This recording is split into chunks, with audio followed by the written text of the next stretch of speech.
ये राम राम राम कर रहे हैं। राम हमारा नहीं है क्या? सभी का है। राम हमारा नहीं है क्या? भगवान है, सब पूछते हैं, हम भी कहते हैं राम जितना तुम्हारा इतना ही हमारा। तो राम राज में तो ज़्यादा सवाल पूछने का हक था, आज तो वो भी नहीं है। ये आपका देश है या मेरा देश? मैं आपको कहूँ आप यहाँ की नागरिकता लो, आप यहाँ का बिल मत लगाओ, आप ये मत करो। अब मैं क्यों भाई, जितना हक मेरा है इतना ही आपका है, तो मैं आप पे ये क्यों लगाऊँ? काम वो करो जो सबको पसंद है। कौन सा केस ऐसा है जिसमें जजों के मर्डर हो जाते हैं और आदमी गायब हो जाते हैं, और एक आदमी अगर आज के इसके सरकार के खिलाफ बोलता है तो 3 दिन बाद में पता लगता है? हम क्या समझते नहीं? या खरीदा जाता है या उसको मरवा दिया जाता है। जो डलहौजी ना कर सका वो ये हुक्काम कर देंगे। हुक्काम कहते हैं जो सत्ताधीश है, जो सत्ता में बैठे हैं, जो सत्ता के मालिक है। जो डलहौजी ना कर सका वो ये हुक्काम कर देंगे। कमीशन मिले तो हिंदुस्तान को भी नीलाम कर देंगे। क्योंकि ये सरकार तो कहते हैं, पुलिस तो कहते हैं दीवार में से भी निकाल लेती है। क्या 40 शहीद हमारे हो चुके हैं, अभी तक सरकार की आंखें बंद क्यों हैं? सरकार का मुंह बंद क्यों है? सरकार को अपना मुंह खोलना चाहिए, क्योंकि जब तक वो बेचारे गांव के लोग हैं, ये जितने भी शहीद हुए हैं, कोई शहर का नहीं है, कोई गुजरात का नहीं है। सवाल ये है कि कभी हिटलर ने नहीं सोचा था कि जब उसका नाम लिया जाएगा भविष्य में तो थूकेंगे लोग उसके नाम पे।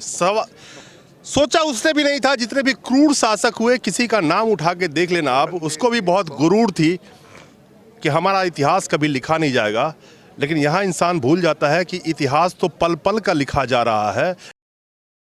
दोस्तों नमस्कार, खड़ा हूँ इस वक्त गाजीपुर बॉर्डर पे।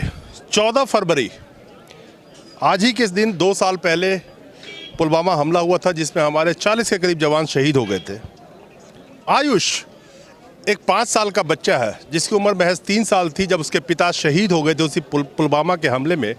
आज वो जब अपने माँ से सवाल करता है कि मेरे पापा कहाँ हैं, तो माँ कहती है बेटा आपके पापा आएंगे। 5 साल का आयुष कहता है मैं तो अब स्कूल भी जाने लगा हूँ, अच्छा बच्चा हूँ, फिर भी पापा क्यों नहीं आ रहे हैं? क्या पापा हमसे नाराज़ हैं? शायद इस छोटे से बच्चे की ये शब्द आपको झकझोर के रख देगी। सवाल आज भी जिसका आज तक जवाब शहीद के परिवार वाले और पूरा देश जानना चाहता है कि इतना बड़ा कॉन्वॉय, इतना बड़ा काफिला जब मूव किया जा रहा था तो उस पर सिविल ट्रैफिक कैसे अलाउड की गई, यानी कि आम पब्लिक की गाड़ी उस पर कैसे आने दिया गया? 300 किलो आरडीएक्स की सवाल का जवाब आज तक किसी को नहीं दिया गया। बहुत सारे सवाल है। एयरलिफ्ट कराना था जो हमारे जवान थे, उनको एयरलिफ्ट क्यों नहीं कराया गया? इसके पीछे किसकी गलती थी? कई सारे सवाल आपके जहन में भी है, पूरे देश के जहन में है। इसका जवाब आज तक नहीं दिया गया। लेकिन 2019 के चुनाव में जिस तरह से शहीद जवानों के ऊपर में राजनीति की गई, एक तरह से उनके नाम पे वोट भी मांगा गया, बेशक वो इनडायरेक्टली सही, लेकिन आज उन जवान के परिवार किस हाल में है? क्या हमारे देश का जो चौथा स्तंभ, जो तथाकथित आज के दौर में गोदी मीडिया बन चुका है, आज 14 फरवरी के पूरे दिन क्या उन जवानों पर प्रोग्राम नहीं चलाना चाहिए था कि उन शहीद परिवारों का क्या हाल है? उनके घर की रोजी रोटी कैसे चल रही है? कितने ऐसे शहीद थे जो अकेला कमाने वाले थे अपने घर में? उन परिवारों का क्या हाल है? जितने वादे इरादे किए गए, क्या वो वादे इरादे पूरे किए गए? बहुत सारे जवानों के फैमिलीज़ का आप देखेंगे तो उनका कहना है कि बहुत सारे वादे पूरे नहीं किए गए, लेकिन आज उनको कोई पूछने वाला भी नहीं है। वहीं जब शहीद हुए थे वो, तो उनके घर पे अपना चेहरा चमकाने वालों का तांता लगा हुआ था। आज उनके घर कोई झांकने नहीं जाता। खैर, हम बात करते हैं, हमारे साथ बहुत सारे किसान हैं गाजीपुर बॉर्डर पे, क्योंकि आज 14 फरवरी है, पुलवामा हमले का दिन है। मैं इनसे जानने की कोशिश करता हूँ। आज 2 साल हो गए, बहुत सारे सवाल आम जनता के पास भी हैं और उस शहीद परिवार वालों के पास भी है। किसी भी सवाल का जवाब सरकार नहीं दे रही है। मैं सबसे पहले आज आपके इस माध्यम से जितने भी हमारे पुलवामा में शहीद हुए उन सभी शहीद सैनिकों को नमन करता हूँ और सत प्रणाम करता हूँ। और हमारे इस किसान आंदोलन में 200 से ऊपर जो हमारे भाई शहीद हुए उनको भी मैं सत नमन करता हूँ। आपने कहा ये वो उसके बारे में पूछा कि भाई वहाँ के उसके बारे में क्यों नहीं बताया, या उसकी फाइल क्यों नहीं खुली, या वो चार्ज क्यों नहीं हुई? तो मैं आपसे कहना चाहता हूँ कि वहाँ जहाँ पे पुलवामा का जो वो हादसा हुआ है, वहाँ पे एक चिड़िया पर नहीं मार सकती। और मैं आपके माध्यम से कहना चाहता हूँ, हम जितने भी किसान के हैं, मैं MSc PhD हूँ। जो मोदी जी बोलते हैं उसके बोलने से पहले बता दूँ आप क्या बोल रहे हो। पागल थोड़ा ये एक आदमी ऐसे बात करता है बैठ के वहाँ से, जैसे ये सब सारी दुनिया संत महान और वैज्ञानिक और ये सब कुछ यही है। शहीदों की चिताओं पे लगेंगे हर वर्ष मेले, वतन पर मिटने वालों का बाकी यही निशान होगा। दोस्तों, आज 14 फरवरी है। ये वो दिन है कि जिस दिन भगत सिंह, राजगुरु, सुखदेव जी को फांसी की सज़ा सुनाई गई थी, और वही दिन वो था जिस दिन हमारे 40 शहीदों को पुलवामा के अंदर शहीद किया गया था। अब उसके अंदर कौन है? अभी भाई साहब ने क्वेश्चन करा है कि उनको जे कुछ दिया होगा तो थोड़ा बहुत उनका बनता हुआ दिया होगा, पर एक शहीद हो, दो हो, वहाँ तो 40 शहीद हुए हैं। उनकी आज तक कोई भी FIR दर्ज नहीं हुई किसी भी आदमी के नाम पे। और ये जो मीडिया चैनल, गोदी मीडिया इतना शोर मचाता है, कभी किसी धर्म के लिए, कभी किसी धर्म के लिए, और कभी इन 40 शहीदों के लिए, तो शोर मचा के दिखाओ कि हमने आज इसको पकड़ लिया है, इसमें इसका हाथ था, इसमें कौन सा आदमी मेन था। अभी तक किसी से भी ये बात नहीं खोली गई है। मैं अमरनाथ जाता हूँ, आप भी कोई भाई जाते होंगे वहाँ। जब अमरनाथ जाते हैं, पुलवामा से गाड़ी निकलती है तो वहाँ इतनी तगड़ी चेकिंग है, एक बीड़ी का मंडल आप लेकर नहीं जा सकते। तो ये इतना ऑर्डिनेक्स 350 किलोमीटर किसकी जिम्मेवारी थी? ये देखो, सुनो एक मिनट। सरकार की जिम्मेदारी या आप पुलिस की जिम्मेदारी या मिलिट्री की जिम्मेदारी नहीं होती। जो सबसे ऊपर घर का मुखिया होता है उसकी जिम्मेदारी होती है। आप ऐसा कह रहे हो, मैं ऐसा कह रहा हूँ। प्रधानमंत्री की जिम्मेदारी होती है, गृह मंत्री की जिम्मेदारी होती है, रक्षा मंत्री की जिम्मेदारी होती है, और वो अपनी जिम्मेदारी से आ रहे। आपने कहा कि वहाँ का कोई चार्जशीट नहीं हुई, कोई केस नहीं खुला, कोई पकड़ा नहीं गया। कौन सा केस ऐसा है जिसमें जजों के मर्डर हो जाते हैं और आदमी गायब हो जाते हैं, और एक आदमी अगर आज के इसके सरकार के खिलाफ बोलता है तो 3 दिन बाद में पता लगता है? हम क्या समझते नहीं? या खरीदा जाता है या उसको मरवा दिया जाता है। ये आपका देश है या मेरा देश? मैं आपको कहूँ, आप यहाँ की नागरिकता लो, आप यहाँ का बिल मत लगाओ, आप ये मत करो। अब मैं क्यों भाई? जितना हक मेरा है इतना ही आपका है, तो मैं आप पे ये क्यों लगाऊं? काम वो करो जो सबको पसंद है। इस बात को दबाया तो जा रहा है कि ये बात कहीं खुलकर सामने ना आ जाए। पर्दे तो जरूर खुल के रहेंगे, उसमें चाहे कोई भी मीडिया चैनल हो, या चाहे कोई नेता हो, या कोई भी पार्टी हो, ये सभी खुल के आएंगे। जब हमारी आवाज़ एक होगी, उसी के बाद में ये सारा ही कुछ होगा।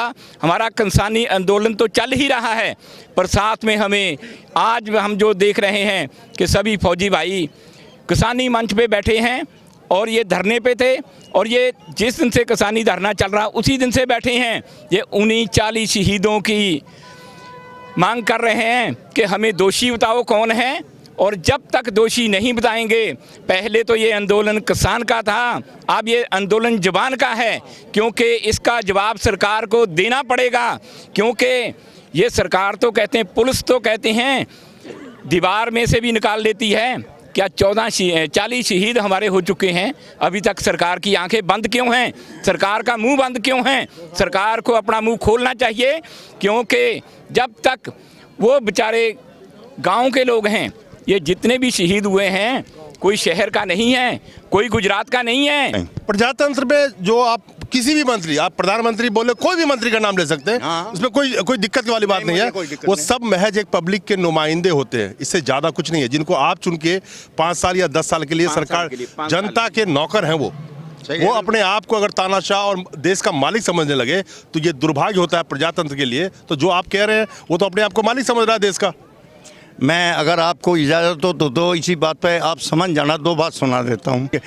ये राम राम राम कर रहे हैं, राम हमारा नहीं है क्या? सभी का है। राम हमारा नहीं है क्या? भगवान है, सब पूछते हैं, हम भी कहते हैं राम जितना तुम्हारा इतना ही हमारा। तो रामराज में तो ज्यादा सवाल पूछने का हक था, आज तो वो भी नहीं है। मैं पूछ लूँगा, मैं ये सुना दूँ जा। खुशबू ही तो दिलों तक जाकर उनको महकाती है, खुशबू ही तो दिलों तक जाकर उनको महकाती है, फूल तो डाली के होकर रह जाते हैं।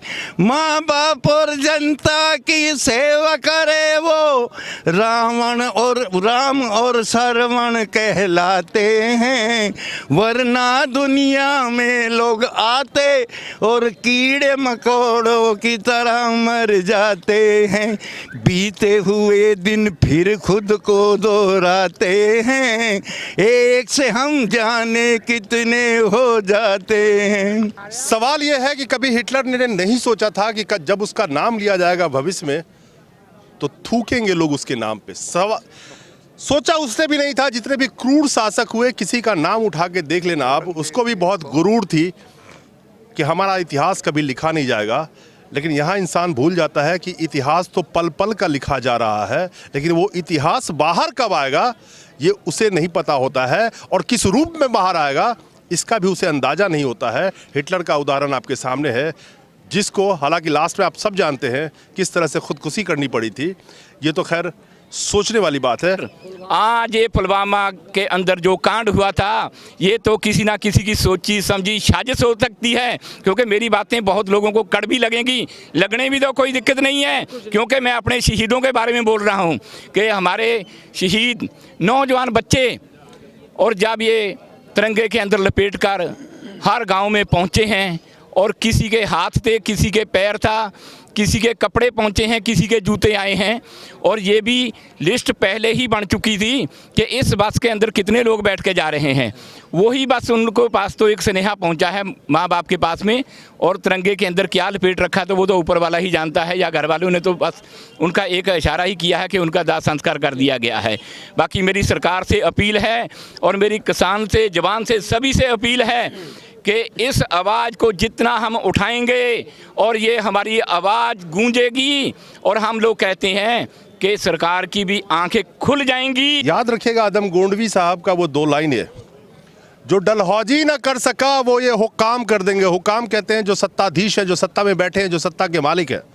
जो डलहौजी ना कर सका वो ये हुक्काम कर देंगे, कमीशन मिले तो हिंदुस्तान को भी नीलाम कर देंगे। ये याद रखिएगा, वो दिन आने वाला है।